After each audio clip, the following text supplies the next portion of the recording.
भगवान जब आत्मा को कोई मार नहीं सकता, कोई काट नहीं सकता, तो शरीर में चोट लगता है तो दर्द प्रभु क्यों होता है? हाँ, और ऐसा गुरु भी नहीं मिल पाया जो भीतर घुसने का मार्ग बताया, क्योंकि वो शक्ति पहले भी थी, अभी भी है, आगे भी रहेगी, पर उसको किसी से मतलब नहीं है। इस बॉडी में है, पूरी बॉडी को चला रहे हो पर देख नहीं सकते हो। मन मरे माया मरे, मरी मरी जात शरीर, वासा तृष्णा ना मरे, कह गए दास कबीर। राधे राधे दोस्तों, स्वागत है आपका अपने YouTube चैनल संतों के चरणों में।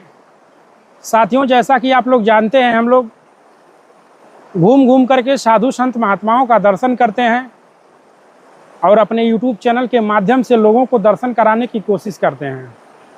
और दोस्तों, जो संत महात्माओं की अमृत वाणी रहती है, अपने वीडियो के माध्यम से आप लोगों तक पहुंचाने की भी कोशिश करते हैं। दोस्तों, आज का जो सत्संग होने वाला है बहुत ही प्यारा, बहुत ही सुंदर सत्संग होने वाला है। ये सत्संग यकीन मानिए आपकी ज़िंदगी बदल देगी। इतना प्यारा सत्संग है। अगर आप धार्मिक हैं, सनातन धर्म का प्यार करते हैं, अपने गुरुदेव को प्यार करते हैं और मंत्र जाप करते हैं, गुरु दीक्षा लिए हैं, तो दोस्तों यह सवाल आज का सत्संग आप लोगों के लिए बहुत लाभकारी होने वाला है। दोस्तों, संत बहुत हैं, साधु संत बहुत हैं, लेकिन उनमें भी दो प्रकार के संत हैं। एक संत है, एक लंठ है। हालांकि किसी का हम बुराई नहीं करते हैं, लेकिन कुछ संत ऐसे हैं जिनको पता है कि हमारा मार्ग क्या है, और कुछ संत ऐसे हैं जिनको अभी तक पता नहीं है जाना कहाँ है कि हमको, और हम कर क्या रहे हैं और हमको करना क्या चाहिए। तो दोस्तों, दूसरी बात यह है, हर संत का अलग अलग मत होता है, हर संत का अलग अलग विचार होता है, अपनी अपनी सोच होती है, अपनी अपनी भावना होती है। इसलिए संतों के हर बातों का सम्मान करें, चाहे संत सही बोल रहे हैं या कुछ और बोल रहे हैं। हर संत के बातों का सम्मान करें, और साथियों उल्टा सीधा कमेंट वीडियो में ना करें। दोस्तों, विनम्र निवेदन है। साथियों, ये चित्रकूट है, और ये जो बगल में देख रहे हैं आप लोग, ये मंदाकिनी मैया हैं, और जो अविरल धारा बह रही है, ये भगवान राम के समय से ही बह रही है। सती अनसुईया माता के मन से ये गंगा माँ प्रकट हुई, जिनका नाम मंदाकिनी पड़ा, और ये दोस्तों उस समय से हैं। दोस्तों, सदियां बीत गई, कई युग बीत गए, लेकिन गंगा माता मंदाकिनी मैया अविरल ऐसे बह रही हैं। और यही जल पी करके साधु संत महात्मा तपस्या करते हैं, यही जल पी करके साधु संत महात्मा भजन करते हैं। तो दोस्तों, बने रहिए आप लोग हमारे वीडियो में, पूरा वीडियो जरूर देखिएगा। अगर वीडियो अच्छा लगे तो वीडियो को लाइक करें, चैनल पर नए हैं तो चैनल को सब्सक्राइब करें, और वीडियो अधिक से अधिक अपने दोस्तों में शेयर करें। साथियों, आप लोग वीडियो को शेयर करते हैं, कमेंट बॉक्स में एक प्यारा सा कमेंट करते हैं, तो हमको एक बहुत ही सुंदर और बहुत ही अच्छा मोटिवेशन मिलता है कि इससे अच्छा सत्संग हम ला सकें अपने चैनल पर, इससे अच्छा वीडियो बना सकें। और दोस्तों, आप लोग जो कमेंट करते हैं, आप लोग जो लाइक करते हैं साथियों, उससे ये चीज़ हमको भी ये चीज़ समझ में आ जाता है कि जो हमारा वीडियो है ये हमारे दर्शकों को पसंद आ रहा है। और दोस्तों, वीडियो को शेयर करने के लिए इसलिए हम कहते हैं, चैनल को सब्सक्राइब करने के लिए इसलिए हम कहते हैं कि रुपया पैसा से नहीं, तो कम से कम अपने मोबाइल में अंगुली से अगर सीताराम लिख देते हैं आप लोग, तो हमको सहयोग मिल जाता है। अगर आप लोग चैनल को एक अंगूठा लगा करके लाइक कर देते हैं, अगर आप लोग वीडियो को एक अंगूठा दबा करके लाइक कर देते हैं, तो वो भी हमारा सहयोग है साथियों। और अगर आप लोग हमारे वीडियो को किसी अपने दोस्तों में शेयर करते हैं, तो ये भी बहुत बड़ा सहयोग है।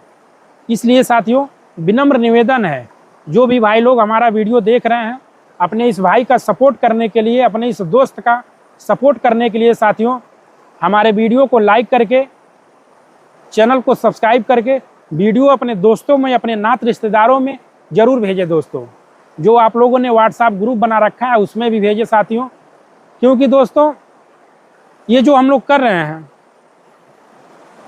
पैसा तो सब लोग कमाते हैं साथियों, लेकिन कुछ लोग धर्म से जुड़कर पैसा कमाते हैं और कुछ लोग अलग तरीके से पैसा कमाते हैं। साथियों, अगर आप लोग साधु संत महात्माओं का सेवा नहीं कर पाते हैं तो दोस्तों हमारे चैनल को सब्सक्राइब करके, वीडियो को लाइक करके, कमेंट बॉक्स में जय सीताराम लिख करके भी आप लोग सेवा कर सकते हैं। और अगर वीडियो को अपने दोस्तों में शेयर करते हैं तो अति उत्तम है साथियों। बाकी जो भी जहां से भी हमारा वीडियो देख रहा है दोस्तों, कमेंट बॉक्स में एक बार जरूर बताएंगे कि आप लोग कहां से हमारा वीडियो देख रहे हैं। दोस्तों जय सीताराम, चलते हैं महाराज जी के पास। दोस्तों ये गर्मी का समय है और ये अभी तो शाम हो गया है, लेकिन यहाँ का धूप बहुत तेज रहता है। और साथियों आप लोग देख सकते हैं उधर ऊपर महाराज जी की कुटिया बनी हुई है, और जिस संत के पास हम लोग को जाना है इधर आप लोग देख सकते हैं यहाँ भी कुटिया बनी हुई है। और दोस्तों यहीं पर हम लोग को जाना है साथियों। दोस्तों आप लोग हमारे वीडियो में देखते होंगे किस तरह से साधु संत महात्मा चित्रकूट के जंगलों में रह करके साधना करते हैं। कितने बीहड़ जंगल में लोग रह के साधना करते हैं और किस तरह का पानी पीते हैं साथियों। जय सीताराम। दोस्तों राधे राधे, स्वागत है आपका अपने YouTube चैनल संतों के चरणों में। साथियों पूज्य महाराज जी का परिचय तो आप लोग जानते ही होंगे, वीडियो में कई बार हम बता चुके हैं। और भगवान सभी दर्शकों की तरफ से आपके चरणों में दंडवत प्रणाम प्रभु। भगवान हमारे चैनल पे आपका सत्संग, बहुत सत्संग पड़ा हुआ है प्रभु, और बहुत से दर्शक हैं और हजारों लोग आपका वीडियो देखते हैं। हमारे चैनल के माध्यम से लोग देखते हैं और अलग अलग तरह का सवाल भी करते हैं जी। तो प्रभु सबसे पहले हम खुद का अपना सवाल है हमारा जी। जैसे हम जब नाम जप करते हैं भगवान का जी, तो मन में दुनिया भर का इधर उधर का विचार आने लगता है जी। कहीं काम पे जाना है वो ध्यान में आ जाता है, कहीं पैसे का ध्यान आ जाता है, कहीं पर अपनी परेशानी का ध्यान आ जाता है। तो ऐसा क्यों होता है प्रभु? ऐसा इसलिए होता है जी कि कहने के लिए सुमिरन नाम जप सरल है और करने में बहुत कठिन।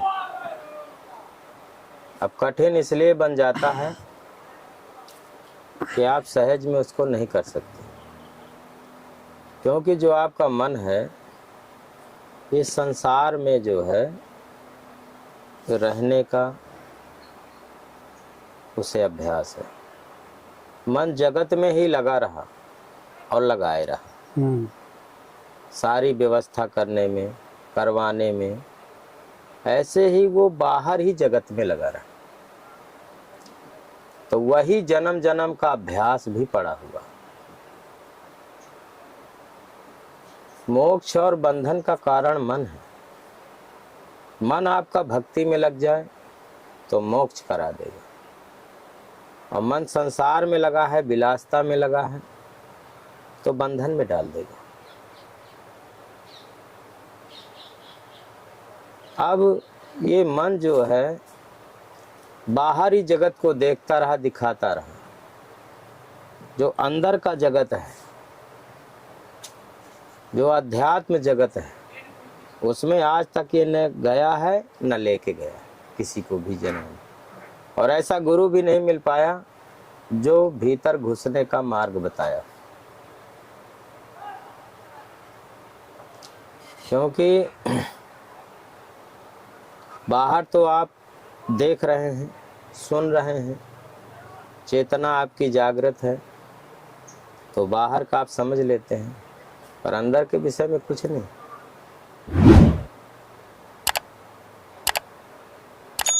इसलिए जो है नाम जप करने से भी मन में आसक्ति बहुत है, वो आसक्त है सभी चीज़ों में, इसीलिए वो बार बार जाता है। और जब कोई अभ्यास करता है तो अभ्यास के द्वारा ये मन भक्ति में लगता है। अभ्यास वैराग्याभ्याम तन निरोधा। अभ्यास और वैराग के द्वारा इस तन का निरोध होगा। तो ऐसे अभ्यास कीजिए, अपने गुरु की शरण में रहिए, तो गुरुदेव भगवान की कृपा से आपका सुमिरन भी अच्छा होने लगेगा और आप उन सब चीज़ों को जान पाएंगे जिसके लिए आपकी जिज्ञासा है। भगवान, क्या ये सत्य है कि जो गुरु परमात्मा को प्राप्त किया हुआ है, अगर हम उसके पास जाते हैं या कोई भी शिष्य उसके पास जाता है, तो वह गुरु अपने शिष्य को भी अपने बल पे परमात्मा की प्राप्ति करा सकता है? अरे कोई परमात्मा नहीं होता है, ठीक है। और गुरु को जो है परमात्मा को प्राप्त करने की आवश्यकता भी नहीं। मैं नहीं जानता कोई भगवान होता है, कोई ईश्वर होता है, क्योंकि इस जगत में मैं पहले भी था, अब भी हूँ। तो कभी उस परमात्मा ने मेरा हाल नहीं पूछा है कि बेटा आज तुझे कष्ट है, चिंता मत कर, मैं हूँ, तुझे ठीक करूँगा।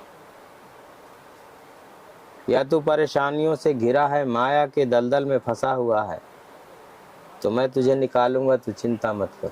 कभी उसने हाल नहीं पूछा है। तो संसार में दुखी डोलता रहा, गुरुदेव भगवान की शरण में गया, उन्होंने कृपा किया है, उन्होंने अंधकार में प्रकाश किया है। तो गुरु भगवान की कृपा हुई, तब वो भगवान कृपा कर रहा है। तो हमारे लिए हमारे गुरु भगवान ही भगवान है, क्योंकि वो शक्ति पहले भी थी, अभी भी है, आगे भी रहेगी, पर उसको किसी से मतलब नहीं है। अपने कर्मों के अनुसार यहाँ सुखी हो रहा है, अपने कर्मों के अनुसार दुखी हो रहा है, और कर्म का फल बराबर भोग रहा है। इसीलिए कुछ ऐसे भी लोग होते हैं जिनको भगवान पर भरोसा ही नहीं, उनको ये है कि ईश्वर नाम की कोई शक्ति होती ही नहीं। ऐसे भी लोग हैं। क्यों? क्योंकि भ्रमित है पूरी तरह से। तो गुरु भगवान की कृपा हुई तो परमात्मा सर्वव्यापी है, उसे ढूंढने की, पाने की, जानने की जरूरत नहीं। वो क्या है? सर्वव्यापी, सर्वत्र है। केवल भेद, आपको क्या चाहिए? भेद। धारी कहूँ, ढूंढे कहूँ, वस्तु न आवे हाथ, और वस्तु आवे हाथ जब भेदी ले ले साथ। तो भेदी कहते हैं गुरु को। यदि परमात्मा का भेद गुरुदेव भगवान के पास है, उन्होंने आपको थोड़ा बताया, खट आप वो चीज हो जाएगी, है ना। क्योंकि उसका उनका भेद गुरु भगवान के पास है। चोर किसी के घर में चोरी करने जाएगा, कुछ नहीं चुरा सकता। अगर भेदी मिल जाए, वो बता देगा कि इसके घर में ये चीज फला जगह रखी है, तुम ऐसे जाओगे तुमको मिल जाएगी। तो चोर सब हाथ साफ कर ले जाएगा, कुछ भी नहीं छोड़ेगा। तो भेदी कहते हैं मास्टर को, भेदी कहते हैं गुरु को।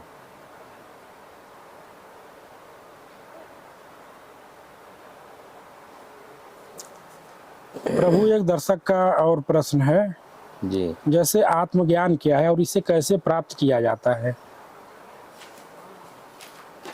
आत्मज्ञान, आत्मा का ज्ञान। तो सबसे पहले ये जानो कि आत्मा क्या है। आत्मा ऊर्जा है। क्या है? ऊर्जा। इस बॉडी में है, पूरी बॉडी को चला रहे हो पर देख नहीं सकते हो। क्या देख सकते हो? नहीं प्रभु। तो ऐसे ही वो सुप्रीम पावर ऊर्जा है। बॉडी नष्ट हो जाएगी, वो कभी नष्ट नहीं होती। इसीलिए उसे अजर अमर अविनाशी कहा गया है।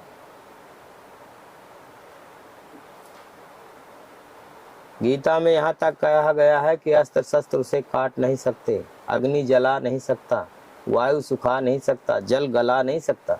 ऐसी सुप्रीम पावर ऊर्जा है वो। अब फिर उसका ज्ञान,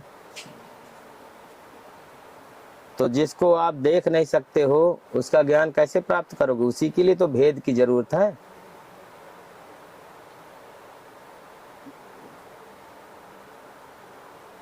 अब उस ऊर्जा को कैसे जानोगे? तपोबल से, तपोबल अर्जित करोगे, है ना? जी। पुण्य कर्म होंगे तो पुण्य कर्म अर्जित करो। तो जब पुण्य कर्म होंगे तो अच्छे संत, अच्छे गुरु का सानिध्य प्राप्त हो जाएगा। और जब संत का, गुरु का सानिध्य प्राप्त होगा तभी आत्मा का ज्ञान प्राप्त हो सकता है। कोई बिरला उसको जानता है, सब नहीं जानते। न सब उस ज्ञान को कह सकते हैं और न सब उसको सुन भी सकते हैं, सुन भी नहीं सकते। यदि उस परम ज्ञान को किसी के सामने कहा भी जाए तब भी भाग जाएगा वो, नहीं तो सो जाएगा, बिल्कुल सुन नहीं पाएगा। या इतने विघ्न आ जाएंगे, माया इतने विघ्न डाल देगी कि उसको भागना ही है, सुन नहीं सकता, उसको टिकने नहीं दिया जाएगा। वो है आत्मज्ञान। भगवान, जब आत्मा को कोई मार नहीं सकता, कोई काट नहीं सकता, तो शरीर में चोट लगता है तो दर्द प्रभु क्यों होता है? हाँ, ये जो है अब शरीर जड़ है, ठीक है, तो जड़ वस्तु में दर्द नहीं होना चाहिए। ये होना चाहिए? नहीं, ये लकड़ी है, इसको काटो दर्द नहीं होगा। दर्द ये नहीं शरीर भी जड़ है, इसको काटो दर्द नहीं होना चाहिए, क्योंकि जीव इससे निकल जाएगा, इसको कुछ भी कर दो कुछ नहीं होगा, है ना? आत्मा इससे निकल जाएगा, इसको कुछ भी करो कुछ नहीं होगा। तो शरीर जड़ है और आत्मा भी चेतन है, उसमें भी जो है कोई कष्ट है ही नहीं। आत्मा में दुख नहीं है और शरीर में भी दुख नहीं है, क्योंकि ये जड़ है। ये तीसरी चीज कहाँ से आ गई? जी। जिसको सुख या दुख कहते हैं, और दोनों को महसूस करते हो। सुख को भी महसूस करते हो और दुख को भी महसूस करते हो। ये तीसरी चीज कहाँ से आती है भगवान? उसी प्रकार से जैसे लकड़ी में धुआं नहीं है और अग्नि में धुआं है नहीं, है ना? और तीसरी चीज धुआं कहाँ से आ जाता है? क्योंकि लकड़ी में तो धुआं था नहीं, अग्नि में भी नहीं, ये धुआं कहाँ से आ गया?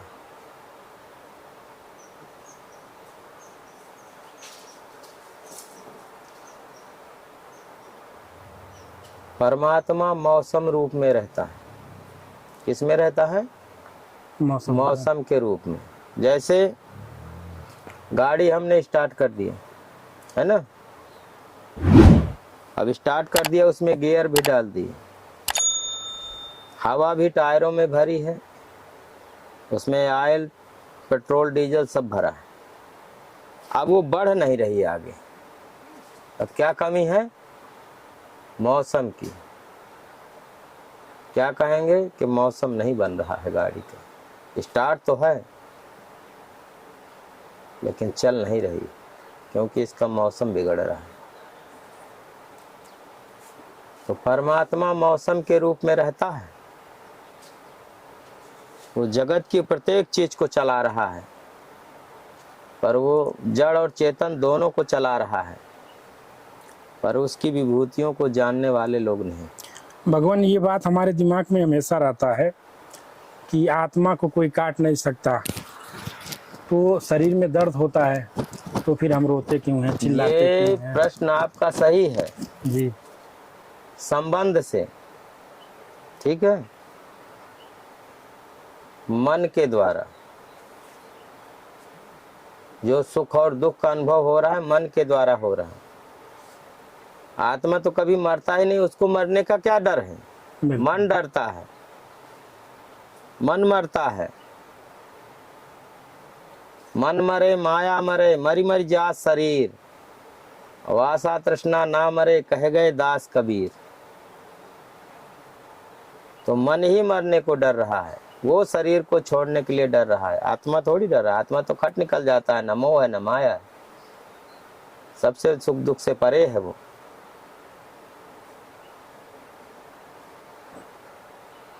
जीव का स्वरूप क्या है पता है? सच्चिदानंद, सच्चित आनंद। सत्य क्या है? जिस शक्ति का भूत भविष्य वर्तमान तीनों काल में नाश नहीं, वो सत्य है। जो नाश हो जाए वो सत्य नहीं।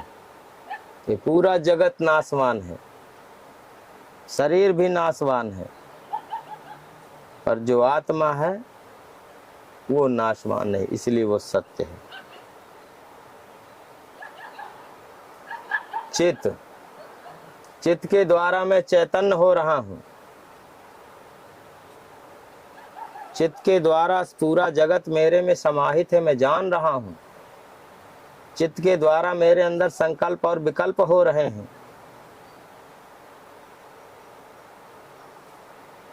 आनंद, आनंद, मैं आनंद का स्वरूप हूं,